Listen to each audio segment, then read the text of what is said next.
बिहार में अब अपराधियों की खैर नहीं। शानदार और जानदार कार्रवाई करते हुए ऑपरेशन लंगड़ा के तहत इनकाउंटर किया और स्वागत योग्य कदम है। बिहार में अपराध नहीं चलेगा, या तो अपराधी बिहार छोड़ दें या अपराध छोड़ दें। कोई भी अपराधी भ्रष्टाचारी सरकार में बच नहीं सकता। नमस्कार, आप देखना शुरू कर चुके हैं लाइव सिटीज को। मेरा नाम शेख है। बिहार में नई सरकार बन गई है। आपको बता दें कि बिहार में सम्राट चौधरी मुख्यमंत्री हो गए हैं। ऐसे में अब अपराधियों की खैर नहीं है। हाल ही के दिनों में पिछले 2 दिन पहले एक बड़ी घटना हुई थी राजधानी पटना में। दिन दहाड़े अपराधियों ने पुलिस को बड़ी चुनौती दी थी। यानी कि नई सरकार के बाद बड़ी घटना हुई थी और दिन दहाड़े दुकान में घुसकर, ज्वेलरी शॉप में घुसकर करीब 25 लाख की डकैती की घटना को अंजाम दिया था। इस पूरे मामले में अब इनकाउंटर हुआ है। आपको हमने बताया है किस तरीके से पटना में इनकाउंटर हुआ था और इनकाउंटर पर अब बीजेपी कह रही है कि अपराधी बिहार छोड़ दें या अपराध छोड़ दें। ये बड़ी बात बीजेपी की ओर से कही गई है।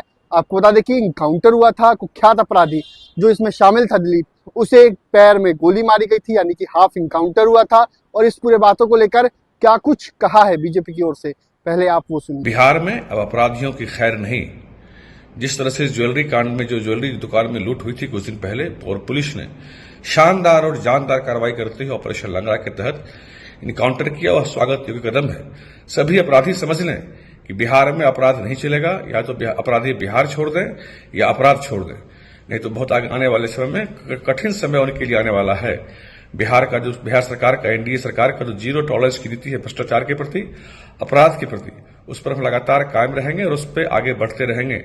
कोई भी अपराधी भ्रष्टाचारी सरकार में बच नहीं सकता। तो आपने सुना कि बीजेपी प्रवक्ता नीरज कुमार ने क्या कुछ कहा है, किस तरीके से अपनी बातों को कहा है और साफ साफ संदेश दिया है कि अपराधी बिहार छोड़ दे या अपराध छोड़ दे, क्योंकि नई सरकार है, सम्राट चौधरी मुख्यमंत्री हैं। और आपने देखा होगा किस तरीके से जब सम्राट चौधरी गृह मंत्री बने थे तो पिछले 4 महीनों में 25 से ज्यादा इनकाउंटर्स हुए थे। 5 अपराधी मारे भी गए थे। वैशाली में प्रिंस मारा गया था, मुजफ्फरपुर में भी एक व्यक्ति की आपको बता दें कि इनकाउंटर में ढेर किया गया था, और बेगूसराय में कुख्यात अपराधी भी मारा गया था। तो कई जिलों में अपराधी मारे भी गए थे। ऐसे में अब पुलिस और जो है सरकार का साफ संदेश है कि अपराधी अब बचेंगे नहीं। अगर पुलिस पर गोली चलाते हैं तो गोली का जवाब गोली से दिया जाएगा। देखने वाली बात हुई किस तरीके से आगे यही मॉडल कायम रहता है। और अगर अपराधी आपराधिक घटनाएं करते हैं तो क्या बिहार में बच पाएंगे?